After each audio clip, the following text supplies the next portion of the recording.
चम्मच हाथ में मुंह में डाल के खा रहे हैं. इज इट यूजुअल, नॉर्मल और एबनॉर्मल? अरे इसमें कौन सी बड़ी बात है?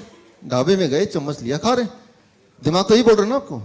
अब जरा मैं इसको नए तरीके से पेश करता हूँ. जरा सोचिए, वो जो चम्मच से खा रहे हैं, मुंह में डाल रहे हैं चम्मच, वो न जाने आपके मुंह में डालने से पहले हजारों लोगों ने उसको मुंह में डाला होगा, राइट, और उसमें थूका होगा. किसी को पता नहीं कौन सी बीमारी होगी, कोई कहाँ से आया होगा, वही चम्मच लेके मुंह में डाल दिया आपने. लेकिन आपके दिमाग में एक लॉजिक आ गया, अरे उसको अच्छे से धो दिया होगा. ठीक है, एक्सेप्टेड, आपकी लॉजिक को मैं एक्सेप्ट करता हूं.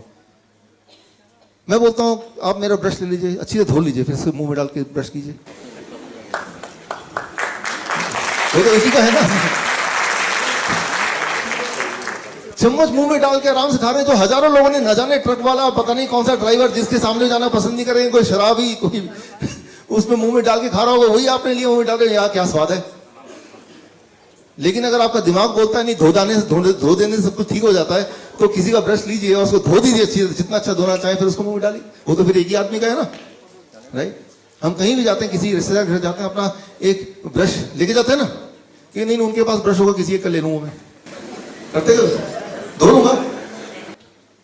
होना तो ये चाहिए कि एक चम्मच भी जेब में लेके जाइए जब भी कभी रेस्टोरेंट में जाए, राइट. अपना चम्मच जेब से निकाला, खाया पिया, उसको धोया, फिर जेब में रख दिया. उसके पीछे नाम भी लिखा है ताकि किसी और अपने जो फैमिली मेंबर के नाम से वो चम्मच मिक्स ना हो जाए. बोलना मैं सिर्फ यही, मैं ये नहीं बोलना चाह रहा हूँ चम्मच से खाना चाहिए कि नहीं खाना चाहिए, दैट्स नॉट द पॉइंट. मैं सिर्फ ये बोलना चाह रहा हूँ, जो भी आप एक्शन करते हैं, that action is not a science. उसमें कोई लॉजिक नहीं है, उसमें कोई रीजनिंग नहीं है, वो बस है. और वो क्यों है? क्योंकि ऐसा चलता आया है. तो ऐसा चलता है, जो चीज चलती आती है उसको हम सोचते हैं कि ये ठीक ही है.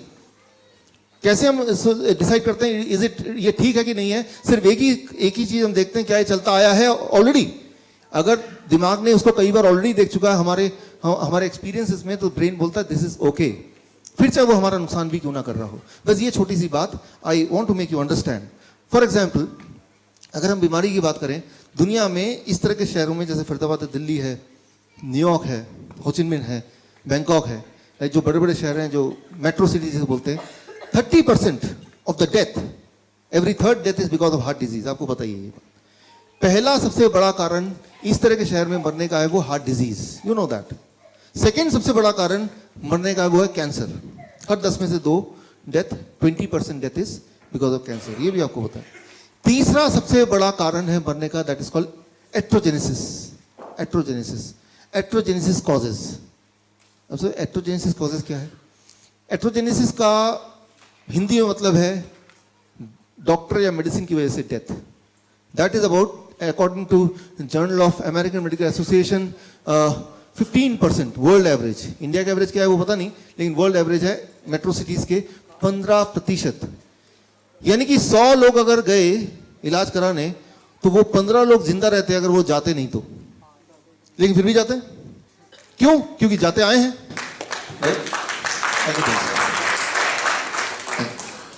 क्योंकि जाते आए हैं. ये तो आंकड़े दिखा रहे हैं, ये मेरे आंकड़े है नहीं, जर्नल ऑफ अमेरिकन मेडिकल. अच्छा, इसको और मैं रोबोस्ट करता हूं. सारी जो सिस्टम चलते हैं मेडिकल की दुनिया में, जो अच्छे महंगे सिस्टम, जो ज्यादा इफेक्टिव सिस्टम है, वो अमेरिका से आते हैं, एलोपैथिक सिस्टम. अमेरिका का हेल्थ आप देखें, अमेरिका दुनिया में सबसे ज्यादा खर्च करता है हेल्थ पे, अपने सिटीजन पे. That you all know.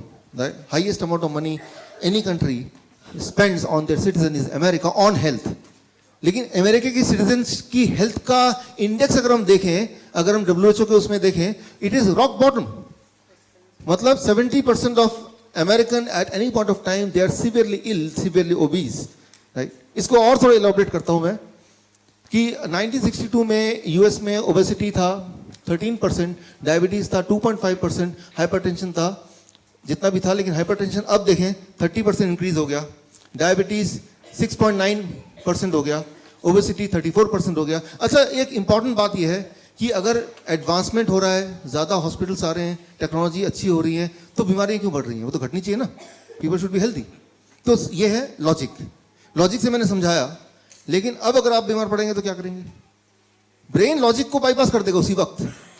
Brain बोले छोड़ो लॉजिक, कोई मतलब नहीं है, आप देखो पहले क्या हो रहा था, and brain will follow that, right.